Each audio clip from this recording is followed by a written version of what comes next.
ఇట్లా అన్నాడు. మీరు అనంతపురం జిల్లాలో మంచి మనకు పంట దిగుబడి వచ్చేది వేరుశనగ. అంటే మనకు వర్షాభావ ప్రభావం ఇప్పుడంటే అన్ని డ్రిప్పులు వేసినాంలే. వాడు ఇంటర్వ్యూ పోయినాడు కలెక్టర్కి. ఇంటర్వ్యూ పోయిన తర్వాత అడిగినారు, అంటే వీడు బాగా అంతా ఢిల్లీ పబ్లిక్ స్కూల్లో చదివినాడు పిల్లవాడు. వాడు వచ్చేసి ఎవరు నేటివ్ అంటే అనంతపురం ప్రశ్న చేసినాడు, చెనక్కాయలు ఎట్లా ఉంటాయి అన్నాడు. చెనక్కాయలు ఎట్లా ఉంటాయంటే బాగుంటాయి సార్, పల్లీలు ఇట్లా ఉంటాయి, ఇట్లా దానికి 3 విత్తనాలు ఉంటాయా? 3 విత్తనాలు కాయలు చూసినారా మీరు? 4 విత్తనాలు చూసినారా? 3 విత్తనాల కాయలు ఎట్లా పండుతాయని అడిగినాడు వాడు. అవి పాస్తారు పలుగుతో. పిల్లలు హాస్టల్లో చదివినాడు వీడు ఐఏఎస్, వీడు కలెక్టర్. రేపొద్దున చెనక్కాయలు ఎప్పుడన్నా సబ్సిడీ ఇవ్వాలంటే కష్టము, ఎట్లా వీడని వాడిని ప్రశ్న చేశాను. వాడికి డౌట్ వచ్చేసింది, ఇక ఈ చెనక్కాయలు ఎక్కడ కాస్తాయి అంటే పైన కాస్తాయి సార్ అన్నాడు. మళ్ళీ వాడు కాయలు మామిడికాయలు ఎక్కడ కాస్తాయి? పైన కాస్తాయి. నిమ్మకాయలు ఎక్కడ కాస్తాయి? పైన. వంకాయలు పైన కాస్తాయి. ఇంకా ఏమన్నా కాయలు చెప్పండి చెప్తా. తొంబకాయలని చంపుడే చూసారు.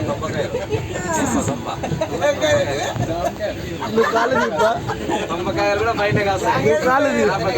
జామకాయలు, సపోటాలు, అల్ల నేరుడ, మామిడి, వీడు చెనక్కాయలు పైన తెలియదు కదా పిల్లవాడు. వీడు హాస్టల్లో ఉన్నాడు.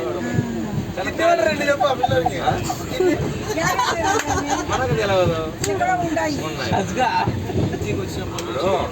భగవంతుడు ఆయనకు లేడు అన్నప్పుడు, భగవంతుడు లేడు అన్నప్పుడు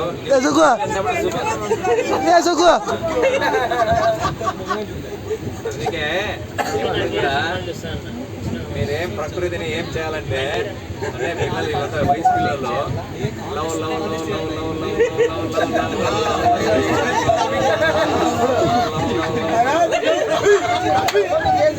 అంటే ప్రేమ ప్రేమ ప్రేమ ప్రేమ ప్రేమ ప్రేమ చెప్పేది కదండి. వాడు అంటే దాన్ని స్మరణ అంటారు.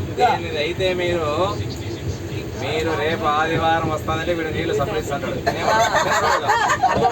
తినేవాడు తినోడు కాదు. నేను తిని దాన్ని వద్దని మానుకొని వచ్చినాను కాబట్టి కిందెక్కిన వాడికి నీళ్ళు కాస్తాయి లేదు ఆదివారం వస్తానే.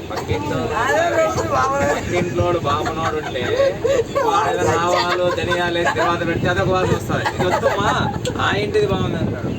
ఆ ఫిష్ వేరే, మళ్ళా చికెన్ వేరే, మటన్ వేరే, బిర్యానీ వేరే, దాని వాసన వేరే. అంటే దాన్ని శరీర వాసన బలం అంటారు. ఈ శరీరం యొక్క గుర్తు ఏమంటే అది వాసనతో కనిపెట్టేస్తుంది మనకి. ఇప్పుడు నేను మాట్లాడుతున్నాను, నేను ముసలోని, మీరంతా వింటున్నారు అంటే ఏదో కొంచెం మంచి మాట్లాడితే చెవు పెట్టి ఉంటుంది, చెవుకు అంత ఉంటుంది. అలానే వాసన కూడా అట్లే ఉంటుంది. ఎప్పుడైతే శరీర వాసన బలం ఏమున్నాయో ఆ ముక్కు ఏం చేస్తుందంటే గ్రహిస్తుంది. దాన్ని గ్రహణం అంటారు. అగరబత్తి ఆ గ్రహించినప్పుడు ఆ మంచి వాసనని తీసుకుంటుంది. అది అవునా కదా? దాన్ని దుర్వాసన అంటారు. అంటే ఇప్పుడు మలమూత్రాలు వదిలింటారు. ఇప్పుడు గణేష్ వాళ్ళు ఊరికి పోతాము, ఓపెన్ ప్లేస్ ఉంటుంది.